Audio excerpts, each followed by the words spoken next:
Bueno, ya iremos con las claves de la semana, pero partimos con una conversación que tuvimos esta semana con el que fue el ministro vocero de gobierno del primer gobierno de la transición, Enrique Correa, que acaba de publicar un libro, Mi vida, mi historia, junto al periodista Luis Álvarez, y donde entrega su versión de la transición y defiende los 30 años de los gobiernos de la concertación. También lamenta la pérdida, la derrota de Carolina Toá en las primarias. Aquí está la conversación que tuvimos con Enrique Correa. Bueno, estamos y nos ha recibido, nos ha abierto las puertas de su oficina Enrique Correa, junto a Luis Álvarez, el periodista que transforma la historia o que pone en letras en este libro la historia de Enrique Correa, un personaje fundamental de la política, de la transición de los 30 años, de los famosos 30 años, que publica este libro que se llama Mi vida, mi historia. Bienvenidos, gracias por estar aquí con nosotros, Luis y Enrique. Enrique, ¿por qué ahora? ¿Por qué ahora se anima a contar su historia o lo que usted llama desempeño político y profesional? ¿Qué lo motiva? En verdad yo no había pensado escribir sobre mi biografía política. Y la partida de este libro fue mi preocupación por dejar, sí, por escrito y para adelante, mi juicio sobre la transición. Porque en el año 2018, que fue cuando esta idea empezó a concebirse, se había terminado Bachelet II,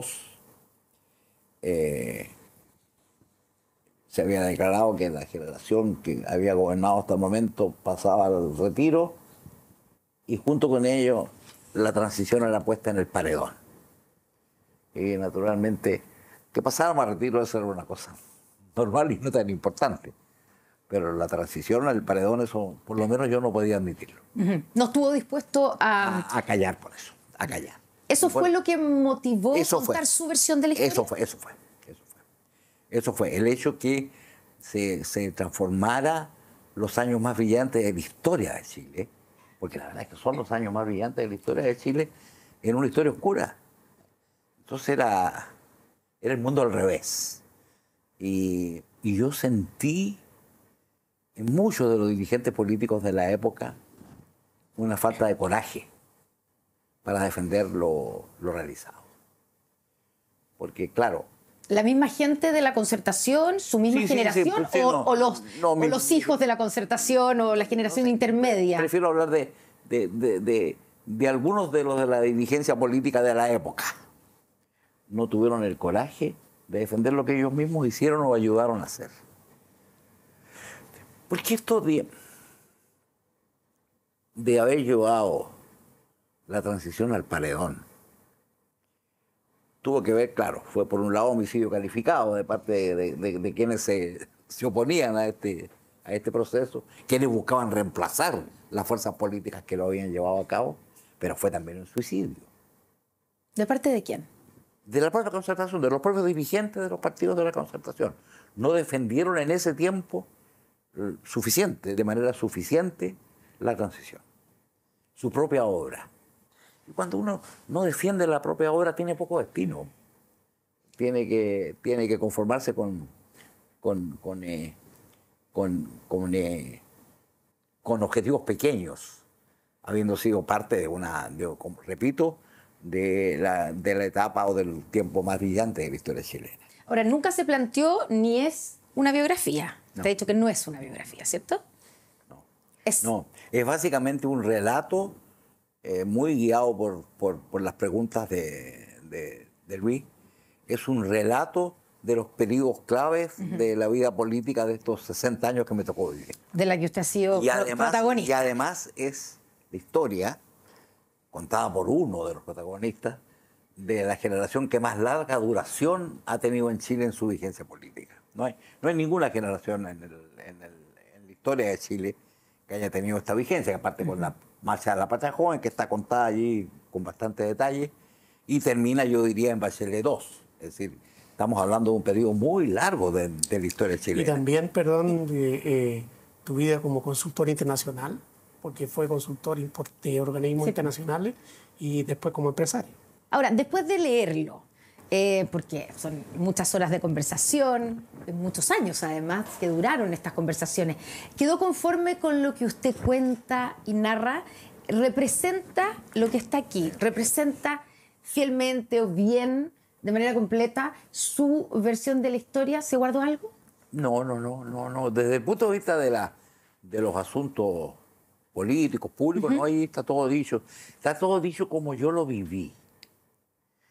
Quiere decir que, porque yo lo viví, ¿es cierto? No, es como yo lo viví. Hay otras personas que pueden tener otra mirada de las cosas.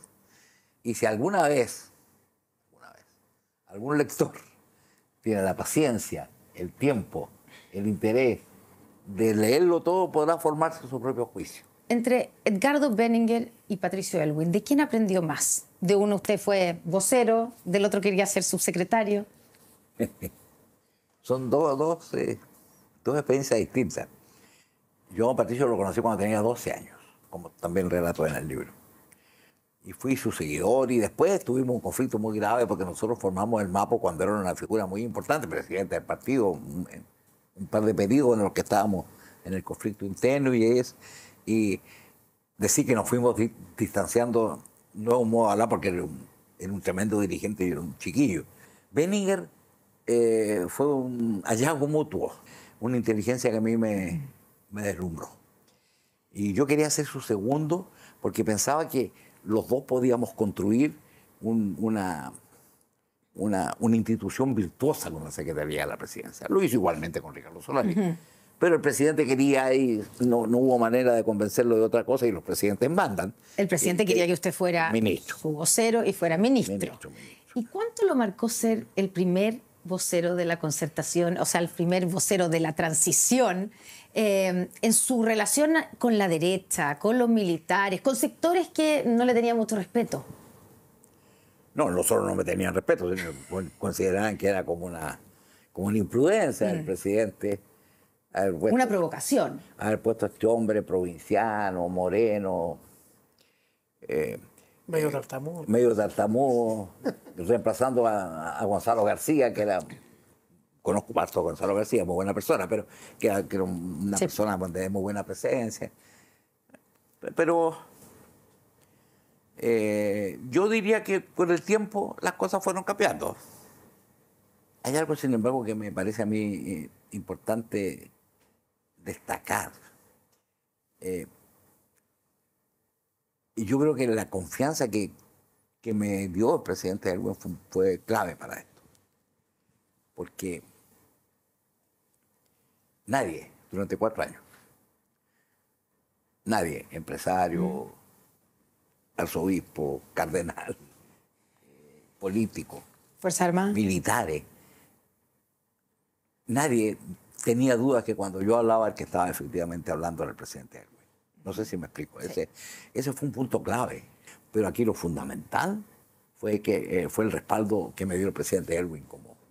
Una acotación, porque el capítulo más largo del libro es justamente su presencia como ministro vocero, porque la verdad es que uno se da cuenta la cantidad de crisis que tuvieron que enfrentar.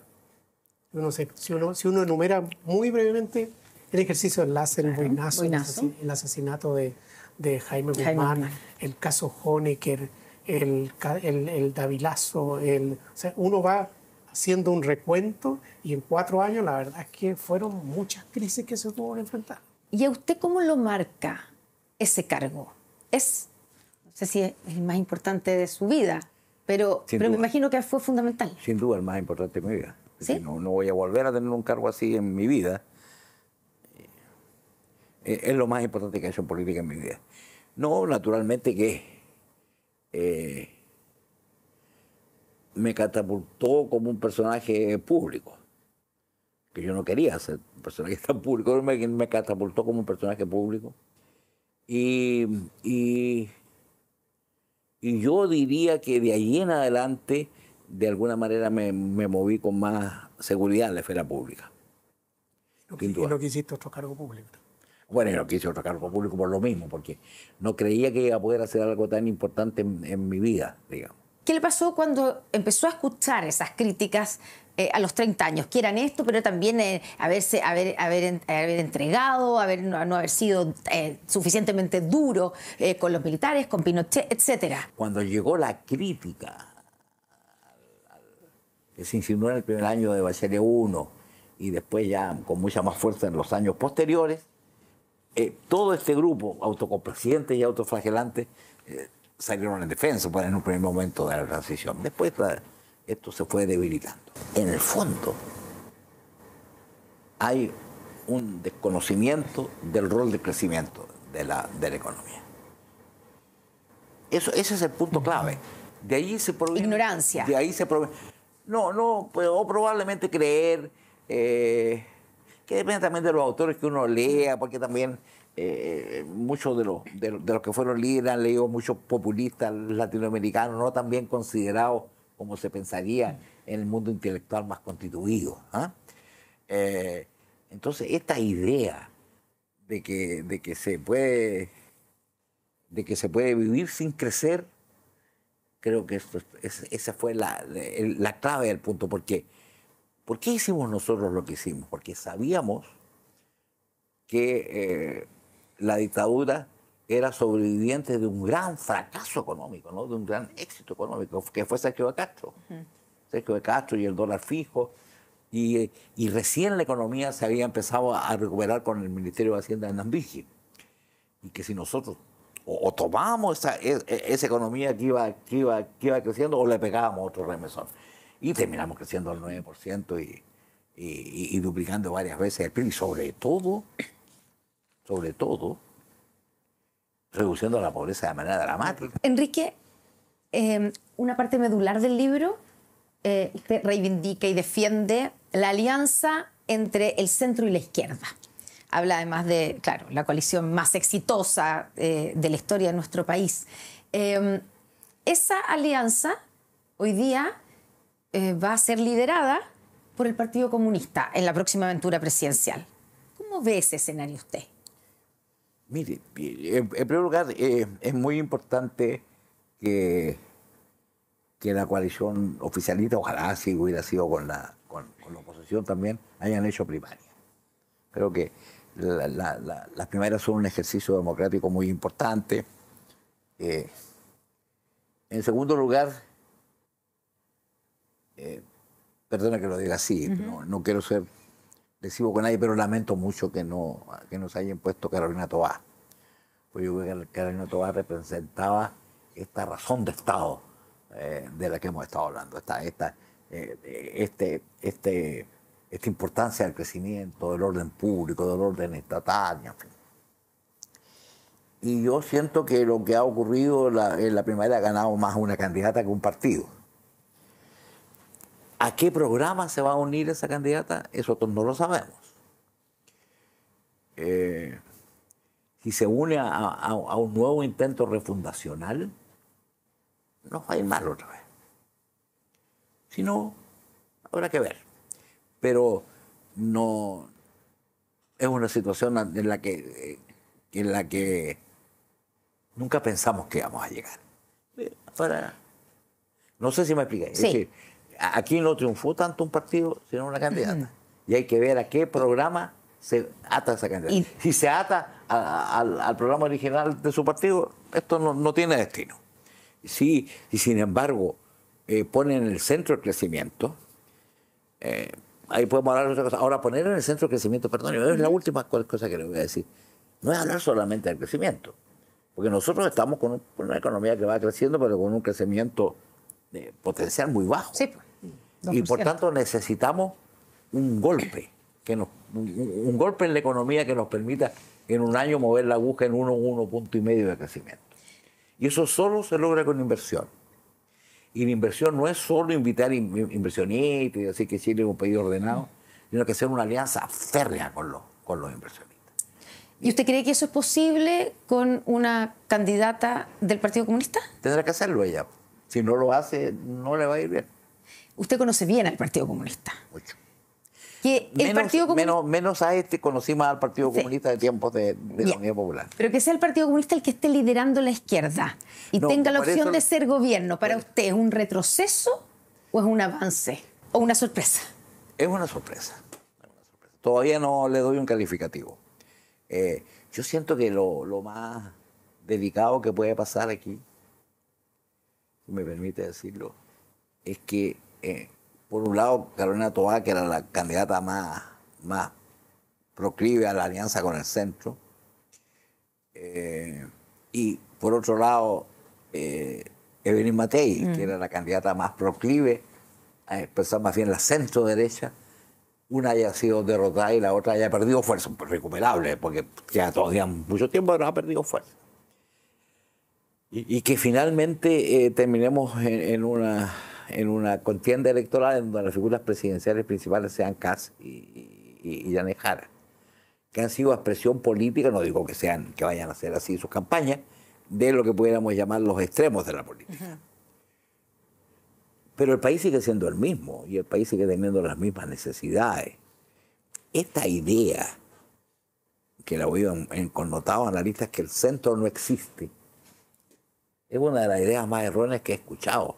Una cosa es que los partidos de centro están en crisis, pero hay un electorado de centro muy importante. Pues, y si ese electorado existe y si es grande, como siempre hemos creído, ese electorado de centro, ¿por qué los partidos que están teniendo mayor presencia, popularidad, cuyos candidatos se están punteando en las encuestas, no son precisamente de centro, sino que extremos? ¿Qué dice eso de lo que está pasando?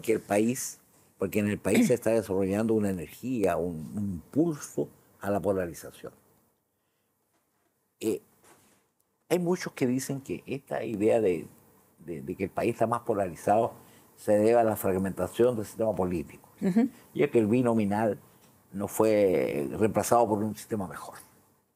Pues, cierto. ¿Sí? Pero yo creo que la raíz de la discordia es que no hay crecimiento. Porque el crecimiento es el padre del consenso. El estancamiento es el padre de la discordia. Si cuando los países crecen, como las familias, pues, cuando los países crecen, hay más condiciones de armonizar, hay más que distribuir, más se puede gastar en protección social.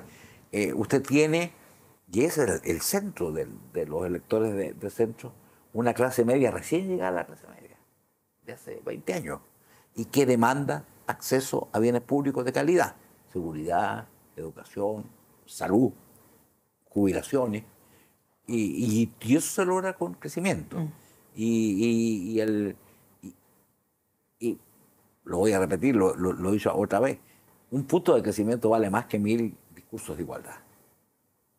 Y por tanto, el modo como se planteen los dos candidatos, que hasta el momento van adelante, casi y Jara, respecto de qué van a hacer para que la aguja del crecimiento se mueva en el país, va a ser un punto clave a tener en cuenta, más que el partido al que pertenece. Finalmente, una última pregunta, Enrique. Eduardo Frei Ruiz-Tagle dijo hace poco en una conferencia, cuando se deshizo la concertación fue el desastre para Chile. ¿Usted coincide? Cuando lo nombraron doctor honoris causa, sí. Sí, ahora sí. Sí, yo coincido. Yo creo que la concertación se autodestruyó. Y se autodestruyó porque no fue capaz, repito lo que dije al comienzo, de defender su propia obra, habiendo sido su obra la más importante de la historia de Chile. Estoy de acuerdo. Enrique Correa, Luis Álvarez, muchas gracias. Muchas gracias. Muchas gracias a ti.